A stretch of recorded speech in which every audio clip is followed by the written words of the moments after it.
Hello friends, कैसे हैं आप सब लोग। तो फ्रेंड्स, आज हम अपना आगे का पार्ट 2 करने जा रहे हैं। बीपीएससी का ये जो पेपर है, एक मिनट, हाँ, ये बीपीएससी का टीयर 3 का जो कैंसिल पेपर हो गया था, ये उसका नेक्स्ट पार्ट है। इसका जो और क्वेश्चन था वो आपको इसका फर्स्ट वीडियो में मिल जाएगा, जिसका लिंक सब्सक्रिप्शन में है, आप वहां से जाकर के देख सकते हैं। तो आइए स्टार्ट करते हैं आज का 47 नंबर का क्वेश्चन। क्वेश्चन है, निम्नलिखित में से कौन सा यंत्र है जिसके द्वारा विद्युत परिपथ में बहने वाली धारा की पहचान होती है। Galvanometer, generator, ammeter. तो ये अमीटर है, हमारा ऑप्शन जो है सी करेक्ट हो जाएगा। आगे है अगला क्वेश्चन, सितारों के चमकने की प्रकाशीय प्रक्रिया निम्नलिखित में से किसके कारण होती है। वातावरणीय परावर्तन के कारण, वातावरणीय अपवर्तन के कारण, पूर्व अपवर्तन के कारण, या उपयुक्त में से एक से अधिक, उपयुक्त में से कोई नहीं। तो ऑप्शन बी करेक्ट हो जाएगा। परावर्तीय अपवर्तन के कारण जो होती है ये प्रक्रिया होती है तारों के जो है चमकने की, सितारों के। अगला क्वेश्चन है, पोर्सिलीन मग में गर्म चाय पीना सुविधाजनक है, लेकिन स्टील के ग्लास की तुलना में, क्योंकि पोर्सनील मग में हैंडल होता है, पोर्सनील उष्मा का कुचालक होता है, स्टील के ग्लास में चाय तेजी से ठंडी हो जाती है। तो सबसे सुटेबल आंसर जो होगा ऑप्शन बी करेक्ट हो जाएगा कि पोर्सलीन उष्मा का कुचालक होता है। मतलब पोर्सलीन जो होता है वो उष्मा को फैलने नहीं देता है, उष्मा को एक छोर से दूसरे छोर तक जाने नहीं देता है, इसलिए इसमें चाय पीने में क्या होता है, आसानी होती है। आगे है 50 नंबर का क्वेश्चन, अवतल दर्पण द्वारा बनाया हुआ प्रतिबिंब निश्चित रूप से वास्तविक होगा यदि वस्तु आभासी है, हमेशा वास्तविक होता है, हमेशा आभासी होता है, उपयुक्त में से एक से अधिक, उपयुक्त में से कोई नहीं। तो इसमें जो हो जाएगा हमारा ऑप्शन जो है इसमें ई करेक्ट हो जाएगा कि उपयुक्त में से कोई नहीं, क्योंकि जो अवतल दर्पण है इसमें जो वस्तु की स्थिति होती है उसी के आधार पे जो है उसका प्रतिबिंब बनता है, वास्तविक बनता है, कभी आभासी बनता है और उल्टा भी बन सकता है। ठीक है, तो इसमें जो है ऑप्शन ई करेक्ट हो जाएगा। आगे देख लेते हैं, अगला क्वेश्चन है 51 नंबर का, कौन निम्नलिखित में से कौन सा एम्फो एम्फोरेटिक एम्फोरेटिक अणुओं में शामिल है। एसिटिलिक अम्ल है, मैलिक अम्ल है, या जल। तो मैलिक अम्ल इसमें जो है करेक्ट हो जाएगा हमारा ऑप्शन, सॉरी, इसमें जो है ऑप्शन सी करेक्ट होगा, जल।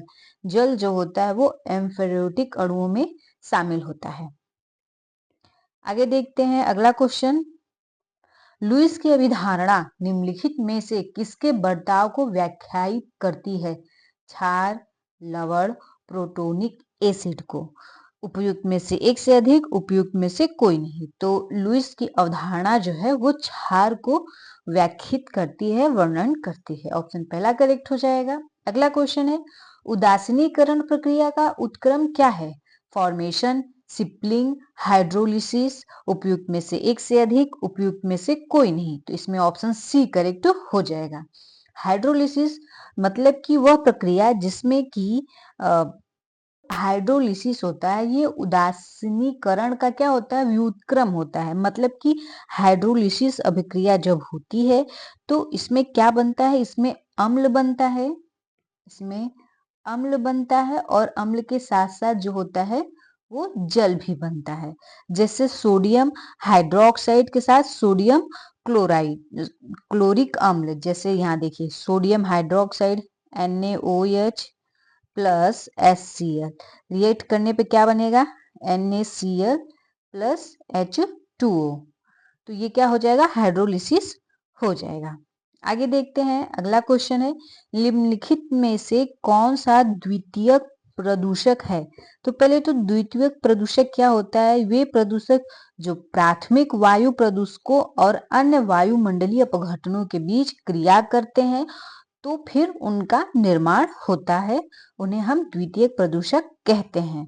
जैसे प्रकाश रासायनिक धुंध हो गया, ओजोन हो गया, अम्लीय वर्षा हो गई। अम्लीय वर्षा क्या होता है, पहले तो पानी एकदम साफ सुथरा रहता है, लेकिन वो क्या करता है, क्रिया करता है, जितने भी धूल, डस्ट, पोल्यूटेड वायु वगैरह है उन सब से क्रिया करता है, उसके बाद फिर अम्लीय वर्षा कराता है। तो ये क्या हो गया, द्वितीयक प्रदूषक हो गया। ठीक है, इसमें जितना भी दिया है CO2, HCF या OH, ये सभी कैसे हैं, ये सभी जो है ना ये प्राथमिक प्रदूषक हैं, ये प्राथमिक प्रदूषक हैं। तो इसमें जो हमारा ऑप्शन हो जाएगा ई करेक्ट हो जाएगा कि उपयुक्त में से कोई नहीं। आगे देख लेते हैं, डीएनए का कौन सा भाग प्रोटीन की सूचना देता है, क्रोमोसोम, आरएनए, जीन। तो ऑप्शन सी करेक्ट हो जाएगा, डीएनए की जो सूचना मतलब डीएनए में प्रोटीन भाग की सूचना जो देता है वो कौन होता है, तो वो जीन होता है। ठीक, आगे देख लेते हैं अगला क्वेश्चन, यदि कोई बीमारी नॉन ह्यूमन प्राणी के किसी मनुष्य में पहुंचती है तो इसे क्या कहते हैं, मतलब नॉन ह्यूमन प्राणी से, जानवरों से मनुष्य में पहुंच जाए तो पशुजन्य बीमारी कहेंगे, संक्रामक बीमारी कहेंगे या जन्मजात बीमारी। तो ये पशुजन्य बीमारी हो जाएगी। संक्रामक बीमारी क्या होती है, जो कि संक्रमण से फैलती है, मतलब एक लोगों को हो गया तो उसका वायरस किसी और को हो जाएगा, उसके संपर्क में जो आएगा उसे हो जाएगा।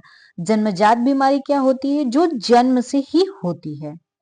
तो इसमें हमारा ऑप्शन पहला करेक्ट है। आगे देखते हैं 57 नंबर का क्वेश्चन, निम्नलिखित में से कौन सा आजीवी कारक नहीं है, आर्द्रता, जंतु, उनताश, उपयुक्त में से कोई नहीं, उपयुक्त में से एक से अधिक।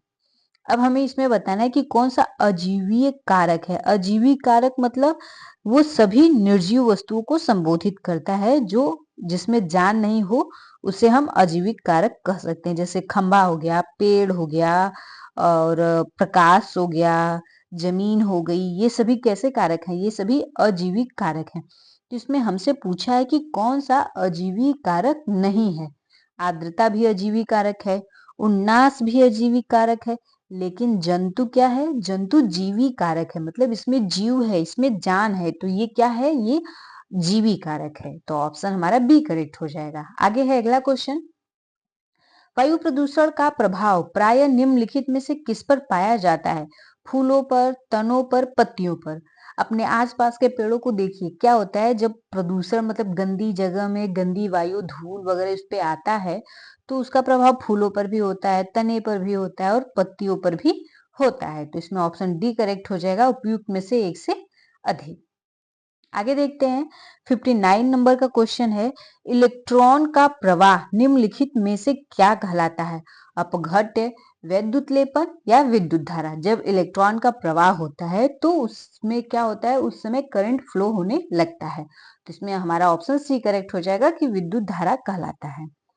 अगला क्वेश्चन है, निम्नलिखित में से आपेक्षिक घनत्व के लिए सही इकाई मात्रक चुनिए, किग्रा पर सेमी, मात्रक विहीन होता है, किग्रा प्रति घन होता है, उपयुक्त में से एक से अधिक या उपयुक्त में से कोई नहीं। तो इसमें हमारा ऑप्शन जो है सी करेक्ट हो जाएगा, किग्रा प्रति घन मीटर। आगे है अगला क्वेश्चन, यदि हम कपूर को खुले बर्तन में रखें तो उसकी मात्रा बराबर घटती रहती है। इस घटना का नाम है उत्सादन, अवक्षेपण, संघनीकरण। उपयुक्त में से एक से अधिक, उपयुक्त में से कोई नहीं। तो इसे हम उत्सादन कहते हैं या फिर ऊर्ध्वपातन भी कहते हैं। मतलब कपूर क्या होता है, द्रव अवस्था में न बदल करके ठोस से सीधे जो है गैस अवस्था में बदल जाता है। ठीक है, इसमें हमारा पहला ऑप्शन करेक्ट हो जाएगा। 65 नंबर का क्वेश्चन देखते हैं, कमरे के ताप पर द्रव स्थिति में रहने वाली धातु का नाम बताइए, पारा, ब्रोमीन, सोडियम। उपयुक्त में से एक से अधिक, उपयुक्त में से कोई नहीं। तो इसमें ऑप्शन पहला ही करेक्ट हो जाएगा, पारा। आगे देखते हैं 63 नंबर का क्वेश्चन है, केंद्र सरकार ने अटल भू योजना की समयावधि को बढ़ाया है 2025 तक, 2027 तक या 2030 तक, या उपयुक्त में से एक से अधिक, उपयुक्त में से कोई नहीं। तो ऑप्शन सी करेक्ट हो जाएगा, 2030 तक बढ़ाई है। किस भारतीय प्रौद्योगिकी संस्थान ने तंजानिया में अपना परिसर खोलने का निर्णय किया है, आईआईटी मद्रास ने, आईआईटी दिल्ली ने या आईआईटी मुंबई ने। तो इसे जो है आईआईटी मद्रास ने किया है, पहला ही ऑप्शन करेक्ट हो जाएगा। आगे है खीर भवानी मेला आयोजित किया जाता है, तो ये खीर भवानी मेला जो है जम्मू और कश्मीर में किया जाता है, ऑप्शन सी करेक्ट हो जाएगा। अगला क्वेश्चन है, भारत की सबसे लंबी सिंचाई नहर कौन सी है, यमुना नहर, पूर्वी कोसी नहर, इंदिरा गांधी नहर। तो सबसे लंबी नहर जो है वो इंदिरा गांधी नहर ही है। आगे देखते हैं 67 नंबर का क्वेश्चन है, नए केंद्रीय सतर्कता आयुक्त कौन है? एन के श्रीवास्तव, पी के श्रीवास्तव, बी के वर्मा, उपयुक्त में से एक से अधिक या उपयुक्त में से कोई नहीं। तो ये जो है पी के श्रीवास्तव है। हेनेल पासपोर्ट सूचकांक 2023 में भारत का कौन सा स्थान रहा? 144वां स्थान रहा, 162वां स्थान रहा या फिर 124वां स्थान रहा? तो इसमें से उपयुक्त कोई नहीं, क्योंकि हेनले पासपोर्ट सूचकांक के अनुसार जो है भारत का स्थान 80वां था। भारत का कौन सा स्थान था? 80वां था। तो इसमें ऑप्शन ई हो जाएगा। आगे है मल्लिका भाई साराभाई संबंधित है चिकित्सा विज्ञान से, चित्रकारी से, शास्त्रीय नृत्य से, उपयुक्त में से एक से अधिक या उपयुक्त में से कोई नहीं। तो इसमें हमारा जो हो जाएगा ऑप्शन, एक मिनट,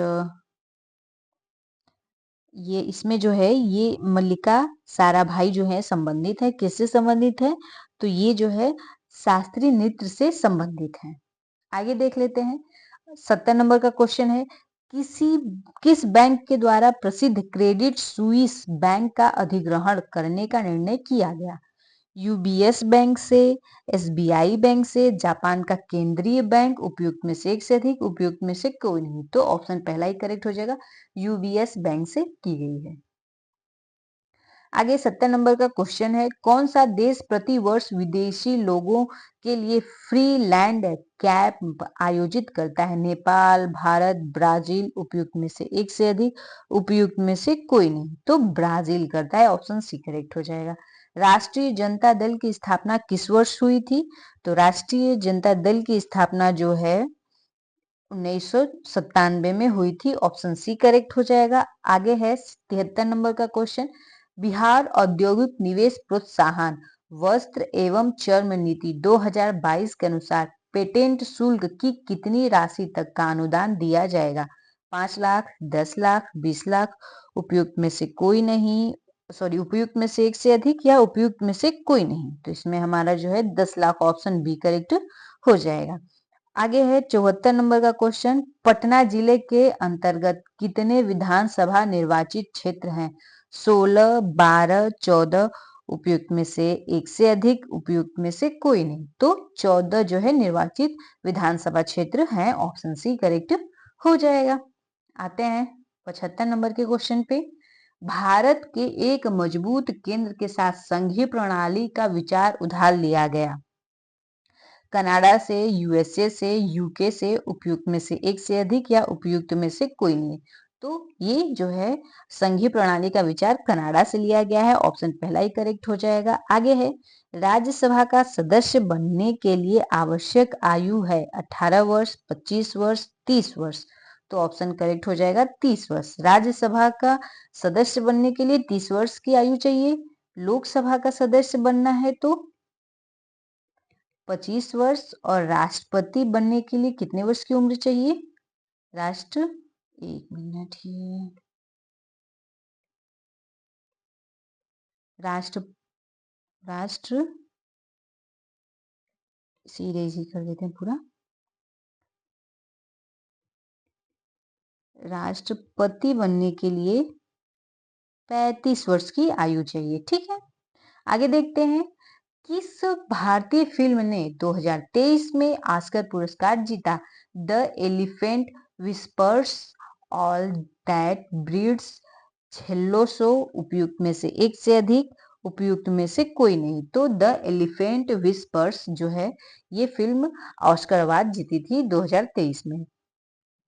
आगे 78 नंबर का क्वेश्चन है, संविधान का कौन सा अनुच्छेद अस्पृश्यता के उन्मूलन को सुनिश्चित करता है? अनुच्छेद 15, अनुच्छेद 16, अनुच्छेद 17। तो इसमें अनुच्छेद 17 हो जाएगा। आगे है, निम्नलिखित में से कौन सा वृहद ग्रह नहीं है? मंगल है, बृहस्पति है, शनि है, उपयुक्त में से एक से अधिक, उपयुक्त में से कोई नहीं। तो मंगल ग्रह जो है वो वृहद ग्रह नहीं है। आगे है, बिहार के किस जिले में धान का उत्पादन सर्वाधिक होता है? भोजपुर, रोहतास, नालंदा, उपयुक्त में से एक से अधिक, उपयुक्त में से कोई नहीं। तो ऑप्शन बी करेक्ट हो जाएगा। रोहतास में जो है सर्वाधिक धान का उत्पाद होता है। 81 नंबर का क्वेश्चन है, कौन सा भारतीय सर्वेक्षण विभाग का स्थापना वर्ष है? 1667, 1767, 1867, उपयुक्त में से एक से अधिक या उपयुक्त में से कोई नहीं। तो इसमें ऑप्शन जो है हमारा करेक्ट हो जाएगा 1767 में जो है भारतीय सर्वेक्षण विभाग का स्थापना हुआ था। 82 नंबर का क्वेश्चन देखते हैं, मत्स्य कृषि सूचक है नियतिवाद का, संभववाद का, साम्यवाद का या फिर उपयुक्त में से एक से अधिक, उपयुक्त में से कोई नहीं। तो मत्स्य कृषि जो है ये साम्यवाद का सूचकांक है। ये संभववाद में क्या आता है? तो संभववाद में ये चीजें हैं कि मनुष्य जो है धीरे धीरे समय परिस्थिति के साथ साथ अपने अंदर डेवलप करने लगता है, धीरे धीरे परिवर्तन करता है, तो उसे हम जो है ये संभववाद में लाते हैं। मतलब चीजें जो नहीं हो रही हैं उन्हें भी वो करने लगता है। फलोद्योग हो गया, मत्स्य कृषि हो गया, चारागाह हो गया, ये सभी किस में आते हैं? ये सभी जो है संभववाद में आते हैं। अगला क्वेश्चन है, पर्वत शिखर पर मिलने वाली चट्टानी सतह कहलाती है? फेलेसेनमीर, फेल्ला, फेल्ट, उपयुक्त में से एक से अधिक, उपयुक्त में से कोई नहीं। तो फेलसेनर मीर कहलाती है। ऑप्शन पहला करेक्ट हो जाएगा। आगे है अगला क्वेश्चन, लैंड सॉफ्ट विचारधारा किस स्कूल से संबंधित है? फ्रेंच स्कूल से, जर्मन स्कूल से, ब्रिटिश स्कूल से, उपयुक्त में से एक से अधिक या उपयुक्त में से कोई नहीं। तो ऑप्शन बी करेक्ट हो जाएगा। जर्मन स्कूल से लैंड सॉफ्ट विचारधारा संबंधित है। 85 नंबर का क्वेश्चन है, सोन नदी का उत्पत्ति स्थल अमरकंटक कहाँ स्थित है? मैकाल की श्रेणी में, मकालू की श्रेणी में, राजमहल पहाड़ियां में, उपयुक्त में से एक से अधिक, उपयुक्त में से कोई नहीं। ऑप्शन जो है इसमें पहला ही करेक्ट हो जाएगा, मैकाल श्रेणी में है। आगे देखते हैं, 86 नंबर का क्वेश्चन है, मध्य प्रदेश का लगभग कितना प्रतिशत क्षेत्रफल कृषि योग्य है? 44%, 30%, 50%, उपयुक्त में से एक से अधिक या उपयुक्त में से कोई नहीं। तो ऑप्शन सी करेक्ट हो जाएगा, 50%, यानी 50% जो है वहां की भूमि कृषि योग्य है। आगे देख लेते हैं 87 नंबर का क्वेश्चन, पर्यावरण प्रदूषण ने जन्म दिया नियतिवाद को, नव नियतिवाद को, वैज्ञानिक नियतिवाद को, उपयुक्त में से एक से अधिक या उपयुक्त में से कोई नहीं। तो उपयुक्त में से एक से अधिक हो जाएगा। ठीक है, क्योंकि इसने मतलब निश्चयवाद, संभववाद, नव निश्चयवाद और निश्चयवाद, कई तरह के जो है वाद को इसने जन्म दिया है, जिसमें वैज्ञानिक वाद भी आ जाएगा, नव नियति और नियतिवाद सब आ जाएगा। तो ऑप्शन डी जो है करेक्ट हो जाएगा। आगे देखते हैं 88 नंबर का क्वेश्चन, ये रहा हमारा 88 नंबर का, बिहार के किस जिले में गेहूं का उत्पादन सर्वाधिक होता है? पटना, रोहतास, जहानाबाद, उपयुक्त में से एक से अधिक, उपयुक्त में से कोई नहीं। तो रोहतास, रोहतास में जो है, ये पेन को क्या हो गया, रोहतास में जो है गेहूं का उत्पादन सर्वाधिक मात्रा में होता है। आगे है, भ्रंश स्कार्प होता है संरचनात्मक, अपरदनात्मक, विवर्तनिक, उपयुक्त में से एक से अधिक, उपयुक्त में से कोई नहीं। तो ये कैसा होता है? तो ये जो होता है विवर्तनिक होता है। हमारा ऑप्शन सी करेक्ट हो जाएगा। विवर्तनिकवाद जो होता है ना, मेनली किससे जुड़ा होता है? तो भूकंप से जुड़ा रहता है। दो सतह होती हैं, इन दोनों सतह की जो चट्टानें होती हैं एक दूसरे की ओर जो है धीरे धीरे एक दूसरे की तरफ खिसकती हैं, और खिसक करके भूकंप से मतलब इन दोनों के खिसकने से क्या होता है, भूकंप वगैरह आते हैं। तो ये विवर्तनिकवाद में आती है। आगे है 90 नंबर का क्वेश्चन, बिहार के किस जिले में चीनी का उत्पाद सर्वाधिक होता है? पूर्वी चंपारण, पश्चिमी चंपारण, सारण में, उपयुक्त में से एक से अधिक, उपयुक्त में से कोई नहीं। इसमें जो है हमारा ऑप्शन हो जाएगा पश्चिमी चंपारण में जो है चीनी का सर्वाधिक उत्पादन होता है, क्योंकि यहाँ पे गन्ना जो है काफी अधिक मात्रा में पाया जाता है। अगला क्वेश्चन है 91 नंबर का, पटना कॉलेज कब स्थापित किया? 1861 में, 1863 में, 1865 में, उपयुक्त में से एक से अधिक या उपयुक्त में से कोई नहीं। तो 1863 में जो है पटना कॉलेज की स्थापना की गई। अगला क्वेश्चन है, इनमें से कौन वंदे मातरम समाचार पत्र के संपादक थे? बंकिम चंद्र चटर्जी, अरविंद घोष, बिपिन चंद्र पाल। उपयुक्त में से एक से अधिक, उपयुक्त में से कोई नहीं। तो अरविंद घोष जो है इसके संपादक थे। आंसर जो है इसका ऑप्शन बी करेक्ट हो जाएगा। आगे है 93 नंबर का क्वेश्चन, ऑल इंडिया हरिजन संघ की स्थापना 1932 में किसके द्वारा की गई थी? डॉक्टर भीमराव अंबेडकर, जगजीवन राम, महात्मा गांधी। उपयुक्त में से एक से अधिक या कोई नहीं। तो महात्मा गांधी के द्वारा जो है ऑल इंडिया हरिजन संघ की स्थापना की गई थी। आगे देख लेते हैं अगला क्वेश्चन, 94 नंबर का है, कौन सी घटना सबसे पहले हुई? भारत छोड़ो आंदोलन का प्रस्ताव, क्रिप्स मिशन का आगमन, गवर्नर जनरल पद पर लॉर्ड वेविल का आगमन। तो क्रिप्स प्रस्ताव जो है ये मार्च 1842 में आया और उसके बाद अगस्त में जो है भारत छोड़ो आंदोलन शुरू हुआ। अगस्त 1842 में भारत छोड़ो आंदोलन हुआ और यहाँ पे गवर्नर जनरल पद पर लॉर्ड वेवेल का आगमन, लॉर्ड वेवेल का आगमन कब हुआ था? तो 1944 में हुआ था। 1944 हो जाएगा। तो अब इसमें हमें बताना है कि कौन सी घटना जो है सबसे पहले घटी थी। तो देखिए ये 42 में हुआ था, ये 42 में हुआ था और ये जो है 1944 में हुआ था। इस क्वेश्चन में थोड़ा सा डाउट है क्योंकि देखिए यहाँ पे अगर हम सन से लेंगे तो 1842 में ये दोनों ऑप्शन ए और ऑप्शन बी दोनों करेक्ट आएगा, लेकिन अगर हम इसे माह के हिसाब से लेते हैं तो पहला ऑप्शन करेक्ट हो जाएगा। तो इसको सन के हिसाब से लेते हैं कि दोनों घटनाएं जो है 1842 में हुई, तो ऑप्शन हमारा डी करेक्ट हो जाएगा। आगे है, इनमें से किसने यह कहते हुए भारतीय राष्ट्रीय कांग्रेस की हंसी उड़ाई कि यह एक बहुत सूक्ष्म भाग अल्पसंख्यक का प्रतिनिधि करता है? डफरिन ने कहा था, कर्जन ने कहा था या फिर मिंटो ने कहा था? तो इसको लॉर्ड डफरिन ने कहा था। आगे है, मुजफ्फरपुर बम कांड में किसको फांसी की सजा दी गई थी? प्रफुल्ल चाकी को, खुदीराम बोस को, रास बिहारी बोस को। उपयुक्त में से एक से अधिक। तो ऑप्शन डी ही करेक्ट हो जाएगा कि उपयुक्त में से एक से अधिक, क्योंकि इसमें प्रफुल्ल चाकी भी थे और खुदीराम बोस भी थे। दोनों लोग थे जिसमें कि खुदीराम बोस को जो है फांसी की सजा दी गई और प्रफुल्ल चाकी ने आत्महत्या कर ली थी। आत्महत्या कर ली, तो इस कारण खुदीराम बोस को जो है फांसी दी गई, वो भी सिर्फ 17 वर्ष की उम्र में, सबसे कम वर्ष में जो है इन्हें फांसी दी गई थी। अगला क्वेश्चन है 97 नंबर का, इनमें से कौन एक अहरार आंदोलन से संबंधित नहीं थे? मौलाना महरुख हक, मौलाना जफर अली खां, मौलाना अल्ताफ हुसैन हाली। उपयुक्त में से एक से अधिक कोई नहीं। तो सी ऑप्शन करेक्ट होगा, मौलाना अल्ताफ हुसैन हाली जो है अहरार आंदोलन से संबंधित नहीं थे। 1832 से 1833 के मध्य कोल विद्रोह का नेतृत्व किसने किया? नारायण राव ने, सिंधु कान्हू ने, देजे राय नारायण ने।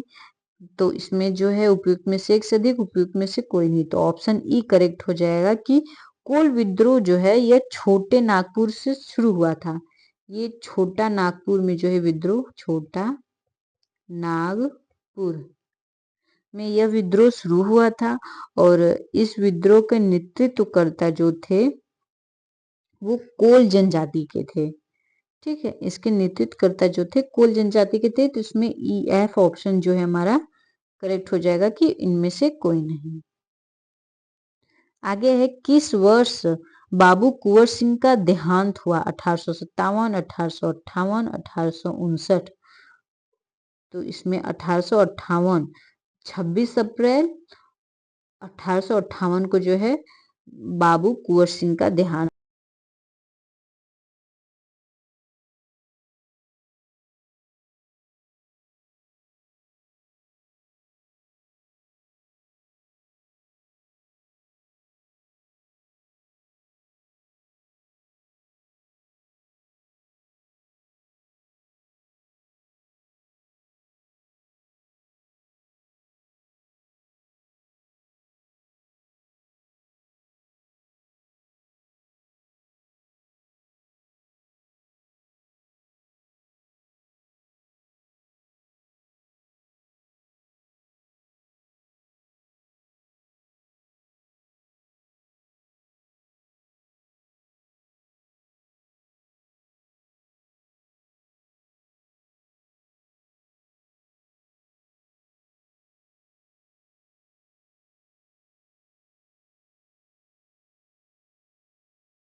भूकंप की तीव्रता का मापन किस मशीन के द्वारा किया जाता है? Barometer, manometer, seismograph. तो इसमें जो है सिस्मोग्राफ ऑप्शन सी करेक्ट हो जाएगा कि भूकंप की तीव्रता का मापन जो है सिस्मोग्राफ से किया जाता है। आगे है वायु में ऑक्सीजन का प्रतिशत है, तो 21% होता है, सिंपल है। आगे है वायुमंडल की किस परत में हवाई जहाज उड़ता है? क्षोभ मंडल में, समताप मंडल में या फिर मध्य मंडल में? तो इसमें ऑप्शन जो है हमारा करेक्ट हो जाएगा, ऑप्शन बी करेक्ट हो जाएगा कि समताप मंडल में जो है जहाज उड़ती है। अगला क्वेश्चन है पर्यावरण के लिए किससे खतरा है? पादप वृद्धि, जनसंख्या वृद्धि। तो जनसंख्या वृद्धि सबसे बड़ी खतरा है। आगे है सहारा किस प्रकार का रेगिस्तान है? ठंडा, गर्म। तो ये बहुत गर्म रेगिस्तान है।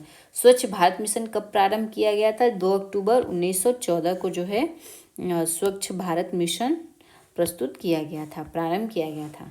125 नंबर का क्वेश्चन है गंगा नदी तट पर स्थित शहर प्रयागराज है, कोलकाता है या भोपाल है? तो ऑप्शन डी करेक्ट हो जाएगा, प्रयागराज भी है, कोलकाता भी है।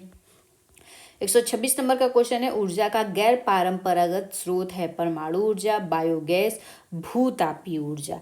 तो इसमें जो है हमारा ऑप्शन करेक्ट हो जाएगा उपयुक्त में से एक से अधिक, क्योंकि जो भूतापीय ऊर्जा है ये भी गैर परंपरागत है।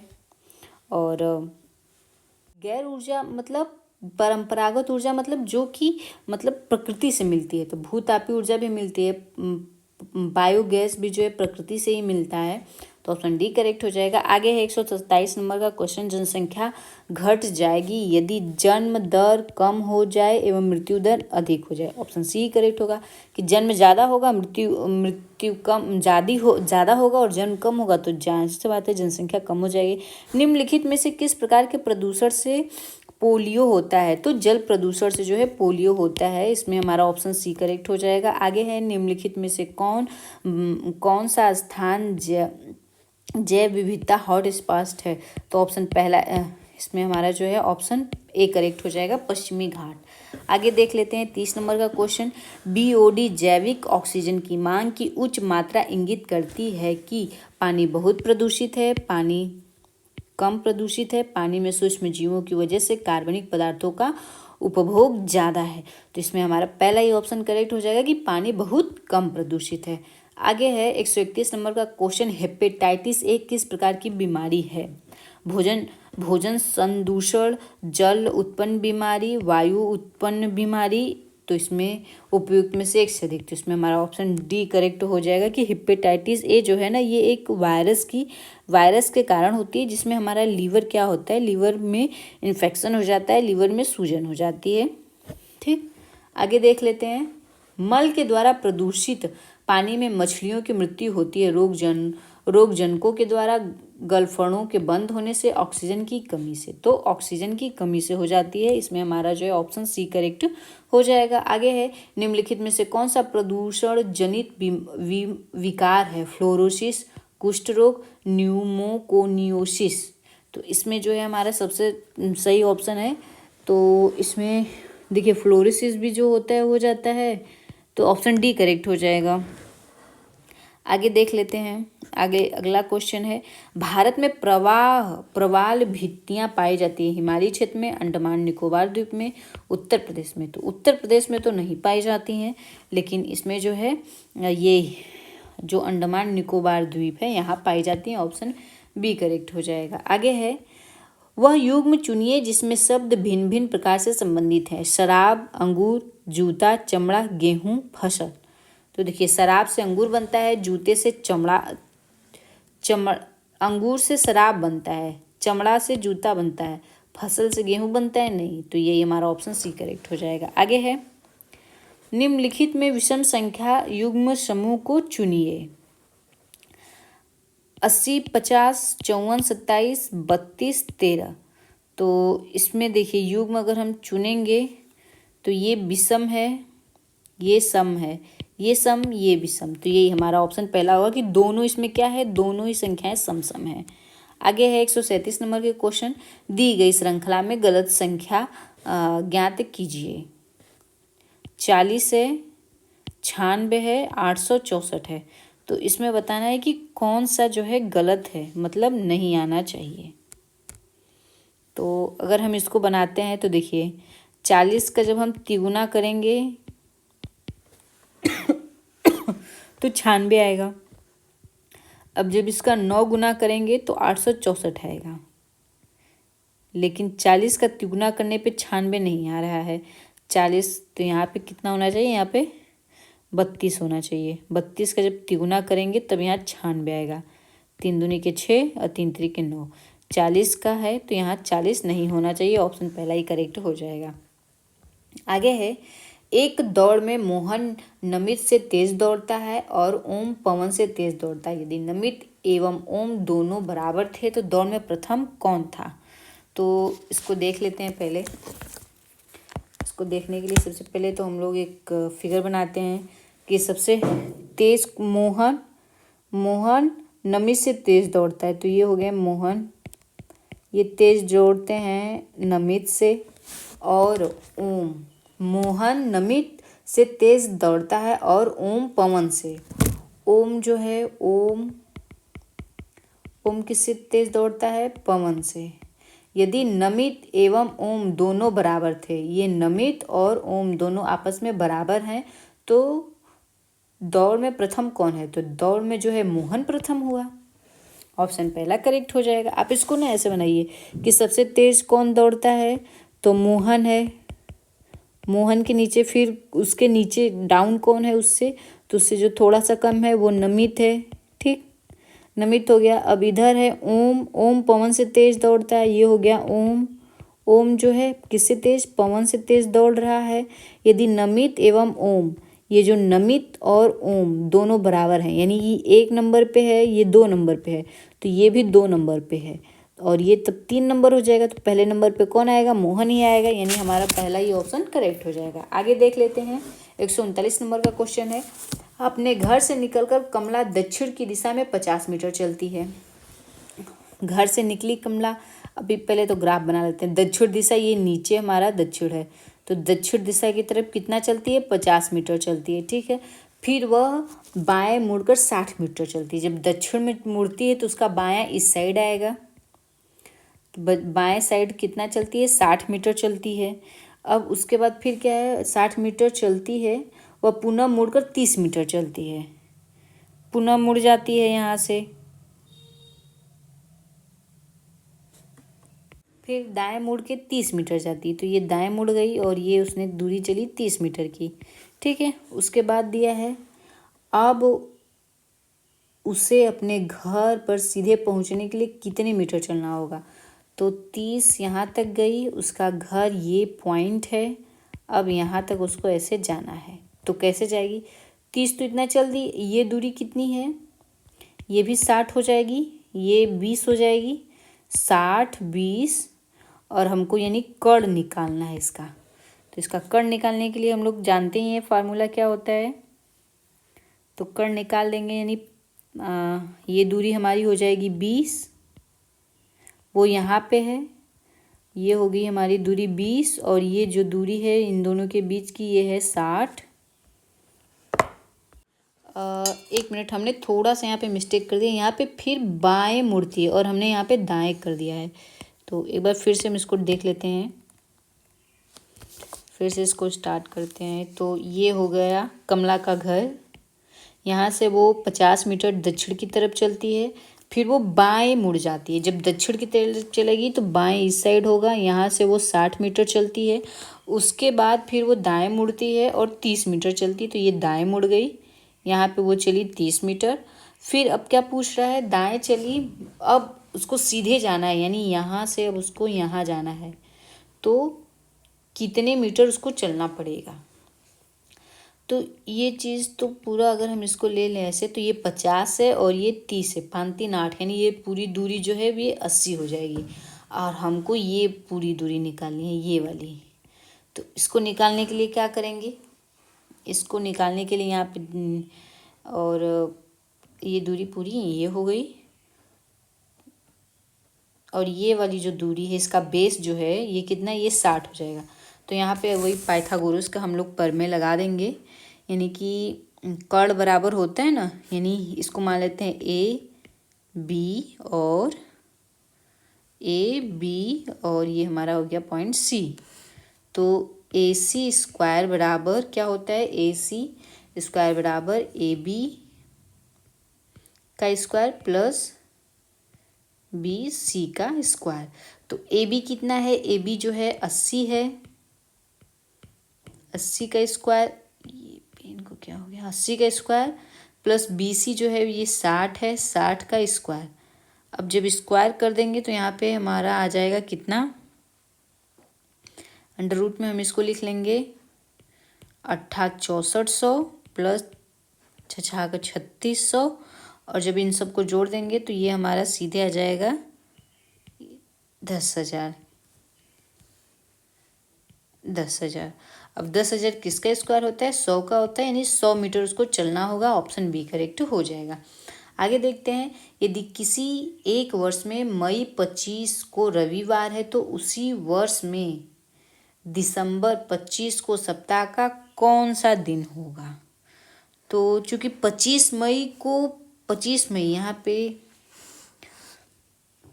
इसको हम लिख सकते हैं 25 मई को कौन सा दिन था, रविवार, और हमसे पूछा है 25 दिसंबर का 25 दिसंबर को बताना है, 25 दिसंबर को। तो विषम दिनों की संख्या हम निकाल लेंगे, विषम दिन की संख्या, विषम दिनों की संख्या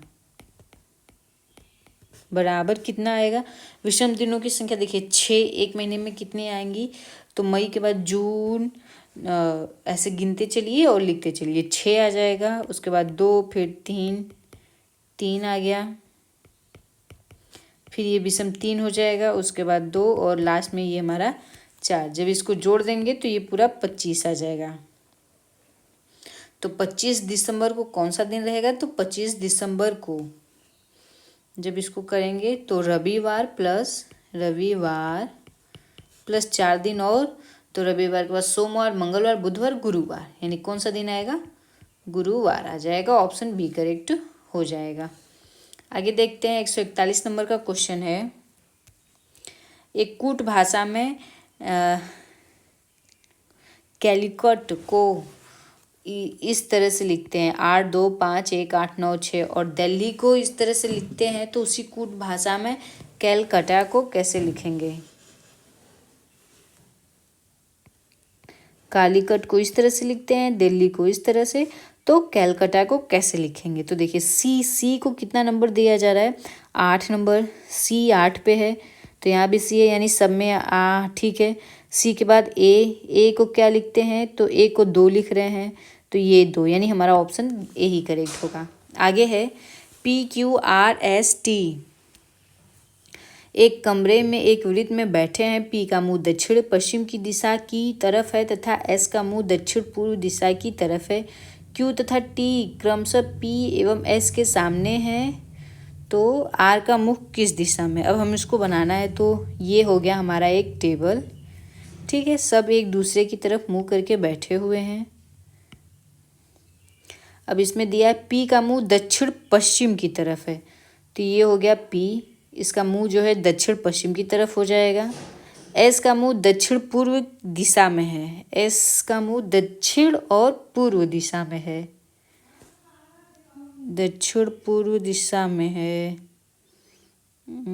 इसको छोड़ देते हैं, इसको बाद में करते हैं। चलिए अच्छा इसको करते हैं, यहाँ हो गया हमारा, मान लेते हैं यस, ठीक है। उसके बाद दक्षिण पूर्व दिशा की तरफ है। क्यू तथा टी क्रमशः पी एवं यस के सामने है। क्यू और टी जो है पी और यस के सामने है। पी के सामने जो है क्यू आ जाएगा और टी क्रमशः क्यू के सामने है, और एस के सामने जो है टी हो जाएगा, एस के सामने हमारा टी हो जाएगा। अब आगे देखते हैं क्या है, एस के सामने टी है। आर एस एवं क्यू के मध्य समान दूरी पर है। आर जो है ये आर एस और टी के समान दूरी पे है, तो यहाँ पे हमारा आर हो जाएगा, मान लेते हैं यहाँ आर। तो अब हमसे पूछ रहा है कि और टी जो है समान है, तो ये तो हो जाएगा हमारा टी यहाँ नहीं बल्कि टी यहाँ पे होगा बराबर दूरी पे। तो आर का मुंह जो है वो किस दिशा में है, तो आर का मुंह जो है वो सीधे जो है पूर्व दिशा की तरफ आ रहा है। आर का मुंह जो है वो पूर्व दिशा की तरफ आएगा। ऑप्शन ए करेक्ट हो जाएगा। आगे देखते हैं अगला क्वेश्चन। अगला है, लड़कियों की एक पंक्ति में कविता बाईं तरफ से नौवीं तथा गौरी दाईं तरफ से, ये हो गया बायां और ये हो गया दायां, जिसमें गौरी जो है बाईं तरफ से 16वें स्थान पे है और कविता जो है कविता 9वें स्थान पे, ये हो गया उसका 9वां स्थान। ठीक है, उसके बाद दे रहा है यदि वे आपस में अपने स्थान बदल लेते हैं तो कविता बाईं तरफ से 25वीं पे है तो पंक्ति में कुल कितनी लड़की हैं। अभी दायां और बायां तो ठीक है, लेकिन यहाँ पे दोनों ने अपना अपना स्थान जो है बदल लिया है। ये गौरी का स्थान है, यहाँ कविता, यहाँ पे वो उसका 25वां स्थान हो जा रहा है। तो अब हमसे बताना है कि कितनी लड़कियां हैं। तो ये 25 तो दिया है, 25 प्लस 16 ये पहले की जो है 16 ये हो गई। अब -1 क्योंकि बार बार मतलब एक ही बार 2 नंबर ले रहे हैं तो हमारा 40वां आ जाएगा, यानी ऑप्शन बी करेक्ट हो जाएगा। आगे है, निम्नलिखित में से कौन असत्य है। एक समबाहु त्रिभुज का क्षेत्रफल √3/4 a² है तो ये तो सत्य है। एक त्रिभुज का क्षेत्रफल जो है √3/2 a² होता है, ये भी ठीक है। वृत्त का क्षेत्रफल πr² होता है। उपयुक्त में से एक से अधिक, उपयुक्त में से कोई नहीं, तो यही हमारा ऑप्शन बी गलत है, क्योंकि एक त्रिभुज का क्षेत्रफल जो होता है ये नहीं होता है। आगे देख लेते हैं 145 नंबर का क्वेश्चन है, एक वृत्त का क्षेत्रफल जिसकी परिधि का दुगुना है वृत्त की त्रिज्या है। एक वृत्त का क्षेत्रफल उसकी परिधि का क्या है, दुगुना है, तो वृत्त की त्रिज्या बतानी है। वृत्त का क्षेत्रफल क्या होता है, वृत्त का क्षेत्रफल बराबर होता है 2 गुणे वृत्त की परिधि। वृत्त का क्षेत्रफल πr²। यहाँ पे वृत्त का क्षेत्रफल πr² है, यहाँ पे दिया है ना कि क्षेत्रफल उसकी परिधि का दोगुना है, तो ये परिधि का दुगुना उसका क्षेत्रफल है, यानी 2 गुणे परिधि होती है 2πr, यानी यहाँ पे पाई से पाई कट जाएगा और r से एक r भी कट जाएगा, तो यहाँ r बराबर कितना 4 आएगा, तो उसकी त्रिज्या 4 होगी। ऑप्शन सी करेक्ट हो जाएगा। आगे है के बिना दोहराव प्रयोग से 4 अंकों की कितनी संख्याएं बनाई जा सकती हैं। तो बिना उसके दोहराव से 4 अंक की कितनी, 1 2 3 4 5, 5 अंक है, दोहराना नहीं है तो इसको 4 अंक की कुल संख्या कितनी बनेगी, तो 5 अंक है तो यानी पाँचों पहली बार में लिखे जा सकते हैं, तो 5p4 हो जाएगा। और 0 से आरंभ होगा तो 0 की वैल्यू तो 0 होती है, तो जितनी बार भी 0 को फर्स्ट नंबर पे रखेंगे उसकी वैल्यू कोई माने नहीं आएगा, यानी 4p3 हो जाएगा। अब बस इसको माइनस कर देना है। और जब इसको माइनस करेंगे तो यहाँ पे फैक्टोरियल हो जाएगा, फैक्टोरियल 5/5 - 4 का फैक्टोरियल माइनस यहाँ पे फैक्टोरियल 4/4 - 3 का फैक्टोरियल। जब इसका फैक्टोरियल निकालेंगे तो आ जाएगा हमारा 5 × 4 × 3 × 2, -4 में से 3 घटा देंगे तो 1 ही आएगा, तो 4 × 3 × 2 ऊपर का 4, ये तो माइनस करने पे यहाँ पे 1 आएगा, यहाँ पे 1 आएगा, तो ये हमारा आ जाएगा। जब इसका मल्टीप्लाई करेंगे तो 96 आ जाएगा, यानी इसका जो हो जाएगा हमारा आंसर 96, यानी उपयुक्त में से कोई नहीं, ऑप्शन ई करेक्ट हो जाएगा। आगे है 147 नंबर का क्वेश्चन, नीचे दी गई आकृति में विलुप्त संख्याएं ज्ञात कीजिए। अभी बताना है कि कौन सी इसमें संख्या जो है विलुप्त है और वहाँ पे कैसे लिखा जाएगा। तो 64 36 16 12, 64 में से 36 माइनस कर दें तो 28, 16 में बस 4 4 7 28,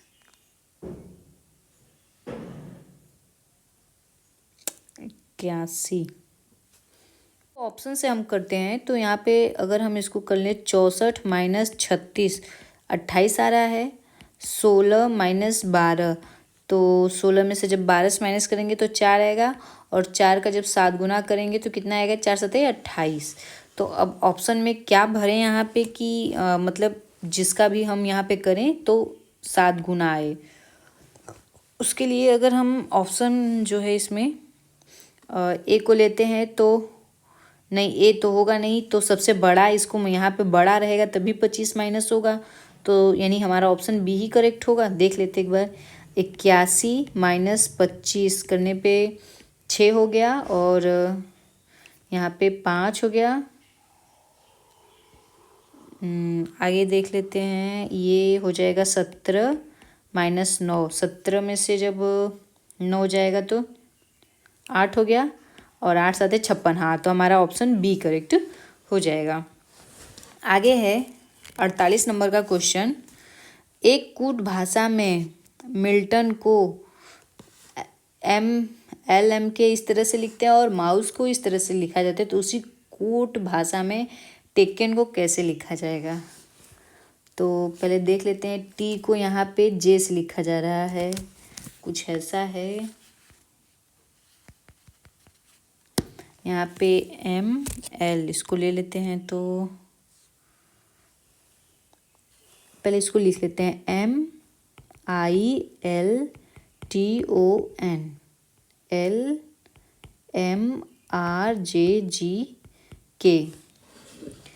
के के बाद L आता है, 1 प्लस हो रहा है, के बाद L आएगा, तो यहाँ पे के है नहीं, तो M के बाद NL, M के बाद एक, के बाद L, उसके बाद M, यानी 2 माइनस करने पे और इसको जो है एक दूसरे के अपोजिट करने पे लिख रहे हैं। यानी इसका यहाँ 2 माइनस कर रहे हैं तो के आ रहा है।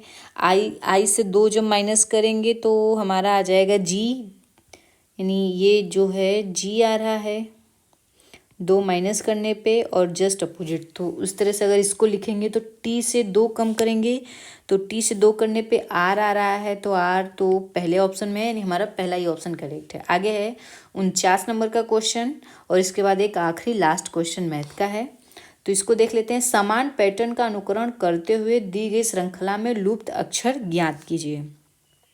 अब इसमें बताना है कि यहाँ पे क्या होगा। सी है, सी के बाद एल है, डी है, फिर एच है और वी है।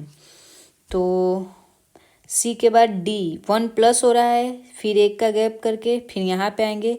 डी के बाद E F G H 4 plus हो रहा है यहाँ पे, और यहाँ पे यानी 1 से फिर सीधे 4 हो जा रहा है। और यहाँ पे एल के बाद एम हो जा रहा है, एल के बाद MNOP। अगर P लिखते हैं तो कितना आता है, तो यहाँ पे हमको 4 प्लस हो रहा है 4, और P के बाद QRSTUV 6, यहाँ पे 6 हो रहा है। तो हमारा ऑप्शन जो है इसमें यही पहला ही करेक्ट हो जाएगा कि यहाँ पे P रहेगा। और आज का ये लास्ट क्वेश्चन है। एक वस्तु के क्रय मूल्य 900 पर 20%, 30% और 40% की क्रमिक छूट दी गई है, तो वह छूट के बाद वस्तु का प्राइस बता दीजिए। तो देखिए यहाँ पे क्या करना है, जो जितना उसका प्राइस है उसको क्रमिक छूट कितने की दी जा रही है, 20% की। 100% पे 20% की छूट दी जा रही है, यानी कितना बच रहा है, 80% बच रहा है। तो 80 बटा के 100, 30% की छूट दी गई यानी 70 हो जाएगा। 70 बटे के 100 हो जाएगा। उसके बाद फिर 40% यानी 60% जो है बच रहा है, 60 बटे के 100। अब इसको जब सॉल्व करेंगे तो 2 जीरो से 2 जीरो कट जाएगा, यहाँ पे 2 जीरो से ये 2 जीरो कट जाएगा, 1 जीरो से 1 जीरो कट जाएगा। जब इसको पूरा टोटल काटेंगे तो 302.4 आएगा, यानी हमारा ऑप्शन बी जो है करेक्ट उसमें हो जाएगा। तो ये हमारा जो है पेपर पूरा कंप्लीट हो चुका है। अब हम आपसे मिलेंगे अपने नेक्स्ट वीडियो में। तब तक के लिए वीडियो को लाइक कर लीजिएगा, चैनल को सब्सक्राइब कर दीजिएगा, शेयर कर दीजिएगा, और वीडियो आपको कैसा लगा कमेंट करिएगा। थैंक यू दोस्तों।